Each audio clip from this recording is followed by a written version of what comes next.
खुलुमबाय बेयो बड'लेण्ड इंखं टेलिभिजन दिनै 8 नभेम्बर 2024 शुक्रबारखालि सानसेनि बरादखौ नोंथांमोननि खाथियाव लाबोदों आं सदानन्द दैमारिया।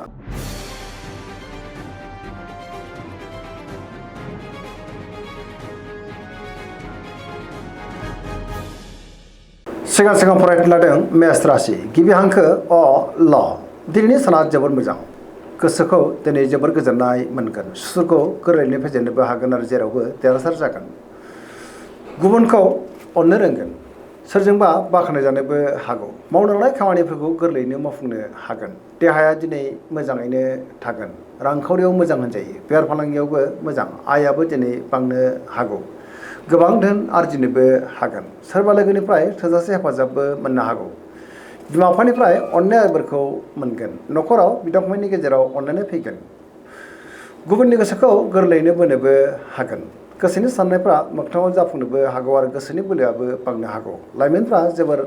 रमान्टिक जागोन आरो गावबा गावनि गोसोनि साननायफोरखौ फोरमायलायनोबो हागोन बहानिफ्रायबा मोजां खौरांबो फैनो हागौ पजिटिभ एनार्जिनि गोहोम गोग्लैगोन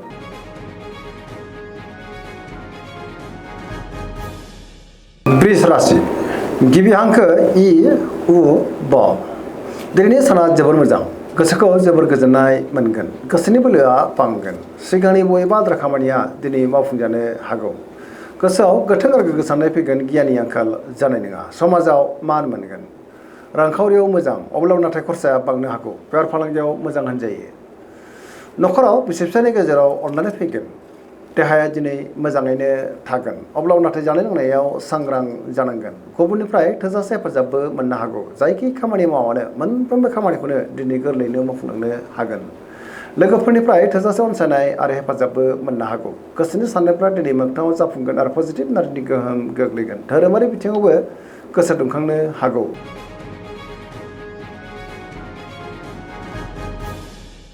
मिथुन राशि गिबि हांखो क स दिनैनि साना जोबोर मोजां पजिटिभ एनार्जिनि गोहोम गोग्लैगोन मोनफ्रोमबो खामानिखौनो दिनै गोरलैयैनो मावफुंनो हागोन समाजाव मान मोनगोन गोसोनि साननायफ्रा मोगथाङाव जाफुंनो हागौ गोसोआ दिनै जोबोर खुसि जागोन देहायाबो मोजाङैनो थागोन रांखावरियाव मोजां अब्लाबो नाथाय खरसाया बांनोबो हागौ बेफार फालांगियाव दिनै जोबोर मोजां मुलाम्फा मोनगोन न'खराव अनलायनाय फैगोन बिदा फंबायनिफ्राय हेफाजाबखौ मोननो हागोन आरो बिमा बिफानि अननायफोरखौ मोननो हागोन गोसोनि बोलोआ बांगोन मावनो लानाय खामानिफोरखौ गोरलैयैनो मावफुंनो हानानै गोसोआ दिनै जोबोर खुसि जागोन सोरबा लोगोनिफ्राय थोजासे हेफाजाबबो मोननो हागौ सोरजोंबा बाख्नाय जानोबो हागौ गुबुनजों दिनै मोजां सोमोन्दो लाखिनोबो रोंगोन आरो पजिटिभ एनार्जिनि गोहोम गोग्लैगोन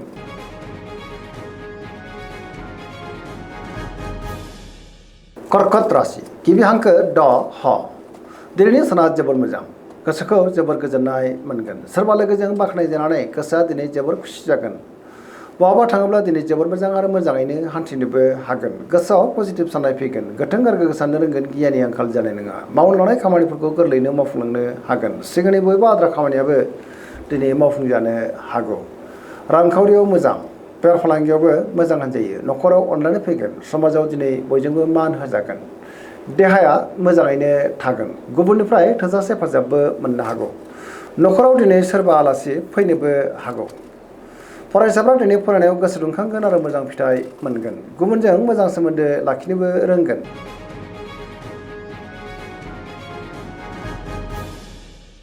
सिंह राशि गिबि हांखो म ट दिनैनि साना जोबोर मोजां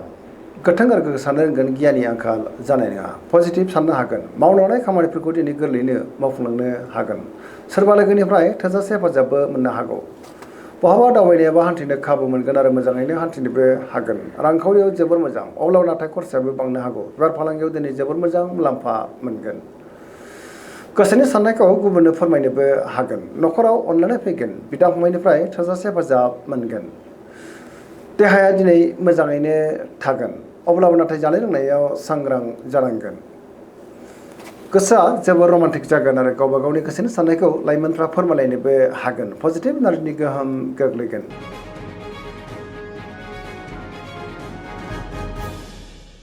कन्या राशि गिबि हांखो फ ट दिनैनि साना जोबोर मोजां बहाबा दावबायनो एबा हान्थिनो खाबु मोननो हागौ आरो मोजाङैनो हान्थिनोबो हागोन गोसोआव गोथों आरो गोग्गो साननाय फैगोन गियाननि आंखाल जानाय नङा सोरबा लोगोजों बाख्नायजानोबो हागौ रांखावरियाव मोजां अब्लाबो नाथाय खरसाया बांनो हागौ बेफार फालांगियाव जोबोर मोजां मुलाम्फा मोनगोन देहाया दिनै मोजाङैनो थागोन गोबां मुंदांखा सुबुंजों दिनै लोगो मोनज्लायनो हागौ न'खराव बिमा बिफानिफ्राय अननायफोरखौ थोजासे मोननो हागोन गोबां खामानियाव दिनै मुखुबबो थागोन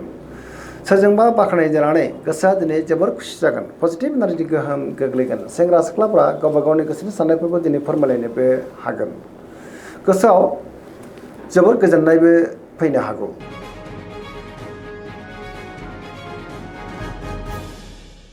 तुला राशि गिबि हांखो र ट दिनैनि साना जोबोर मोजां गोबां मोजां खाबुबो दिनै मोननो हागौ बहाबा दावबायनो एबा हान्थिनो खाबु मोनगोन आरो मोजाङैनो हान्थिनोबो हागोन गोसोनि साननायफ्रा मोगथाङाव जाफुंनोबो हागौ गोसोआव बोलो बांगोन मावनो लानाय खामानिफोरखौ दिनै थि समावनो आरो गोरलैयैनो मावफुंलांनो हागोन देहाया दिनै मोजाङैनो थागोन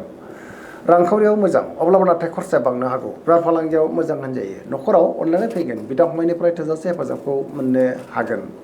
गुबुननि गोसोखौ गोरलैयैनो बोनोबो हागोन देहाया दिनै मोजाङैनो थागोन सेंग्रा सिख्लाफ्रा जोबोर रमान्टिक जागोन गावबा गावनि गोसोनि साननायफोरखौ फोरमायलायनोबो हागोन आरो पजिटिभ एनार्जिनि गोहोम गोग्लैगोन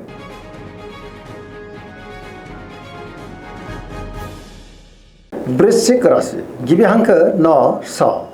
दिनैनि साना जोबोर मोजां गोबां मोजां खाबुबो दिनै मोननो हागौ गुबुननि गोसोखौ गोरलैयैनो बोनोबो हागोन पजिटिभ एनार्जिनि गोहोम गोग्लैगोन समाजाव लोगो लेवा बांनोबो हागौ गोसोआव गोथों आरो गोग्गो साननाय फैगोन मावनो लानाय खामानिफोरखौ दिनै थि समावनो आरो गोरलैयैनो मावफुंनोबो हागोन गुबुननिफ्राय मोजां खौरां फैनोबो हागौ गोसोआव जोबोर गोजोननाय मोनगोन गोसोनि बोलोआबो बांनो हागौ समाजाव दिनै बयजोंबो मान होजागोन न'खराव बिदा फंबायनि गेजेराव अननानै फैगोन आरो मोजां सोमोन्दोबो थागोन बेफार फालांगियाव जोबोर मोजां देहाया दिनै मोजाङैनो थागोन गुबुननिफ्राय थोजासे हेफाजाबबो मोननो हागौ फरायसाफ्रा दिनै फरायनायाव गोसो दुंखांगोन आरो मोजां फिथाइ मोननोबो हागोन लाइमोनफ्रा गावबा गावनि गोसोनि साननायखौ फोरमायनो हागोन जोबोर रमान्टिकबो जानो हागौ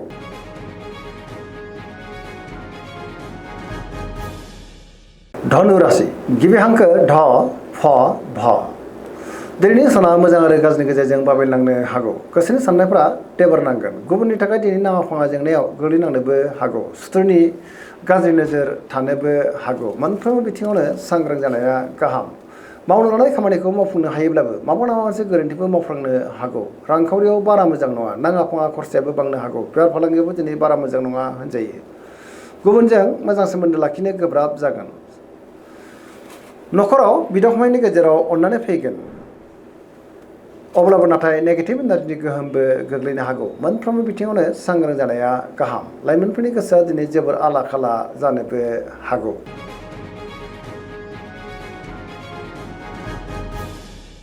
मकर राशि गिबि हांखो ख ज दिनैनि साना मोजां आरो गाज्रिनि गेजेरजों बाबेलांनो हागौ गोसोआव गोनो गोथो साननाय फैगोन गुबुननि थाखाय नाङा फाङा जेंनायाव गोग्लैनांनोबो हागौ गोसोनि साननायफ्रा देबार नांगोन मावनो लानाय खामानिखौ दिनै मावफुंनो गोब्राब जानोबो हागौ माबा नङा माबा मोनसे हेंथा फैनोबो हागौ बहाबा हान्थियोब्ला लामा सामायाव सांग्रां जानांगोन नेगेटिभ एनार्जिनि गोहोम गोग्लैनोबो हागौ गुबुनजों मोजां सोमोन्दो लाखिनो गोब्राब जानोबो हागौ गोदान खामानियाव दिनै आखाइ होजेननो हानाय नङा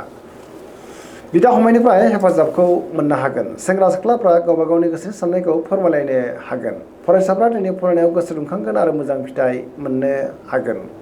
अब्लाबो नाथाय नेगेटिभ एनार्जिनि गोहोम गोग्लैनोबो हागौ मोनफ्रोमबो बिथिङावनो दिनै सांग्रां जानाया गाहाम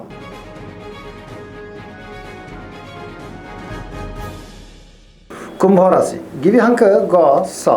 दिनैनि साना जोबोर मोजां गोसोआव गोथों आरो गोग्गो साननाय फैगोन गियाननि आंखाल जानाय नङा सिगांनि बबेबा आद्रा खामानिया दिनै मावफुंजानो हागौ बबेबा जेंनाखौ सुस्रांनो हानानै गोसोआ दिनै जोबोर खुसि जागोन समाजाव मान मोनगोन गोबां मुंदांखा सुबुंजों दिनै लोगो मोनज्लायनोबो हागौ बहानिफ्रायबा मोजां खौरांबो फैनो हागौ न'खराव बिदा फंबायनिफ्राय थोजासे हेफाजाबखौ मोननो हागौ बिसि फिसायनि गेजेराव अनलायनाया बांगोन गुबुननिफ्राय थोजासे हेफाजाब मोननो हागोन बिमा बिफानिफ्राय अननायफोरखौ मोननो हागोन बहाबा दावबायोब्ला दिनै जोबोर मोजां आरो मोजाङैनो हान्थिनोबो हागोन पजिटिभ एनार्जिनि गोहोम गोग्लैनोबो हागौ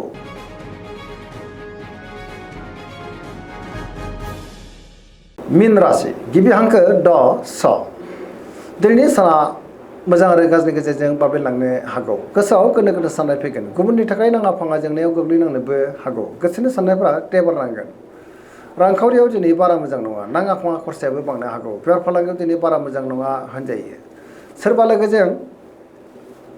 बाख्नाय जानोबो हागौ, अब्लाबो नाथाय नेगेटिभ एनार्जिनि गोहोम गोग्लैनो हागौ। मोनफ्रोमबो बिथिङावनो सांग्रां जानांगोन।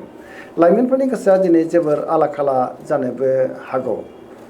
फरायसाफ्रा दिनै फरायनायाव गोसो दुंखांगोन आरो मोजां फिथाइ मोनगोन। देहाया मोजाङैनो थागोन। दिनैनि राशि फरायनाया एसेनोसै। जोबनायाव बेखौनो खावलायो जाहाथे नोंथांमोना सानफ्रोमबो जोंनि बे बड'लेण्ड इंखं टेलिभिजनखौ नायबाय थायो आरो साबस्क्राइब खालामो, लोगोसे लाइक खालामो आरो शेयार खालामो। एसेनोसै, गोजोन्थों।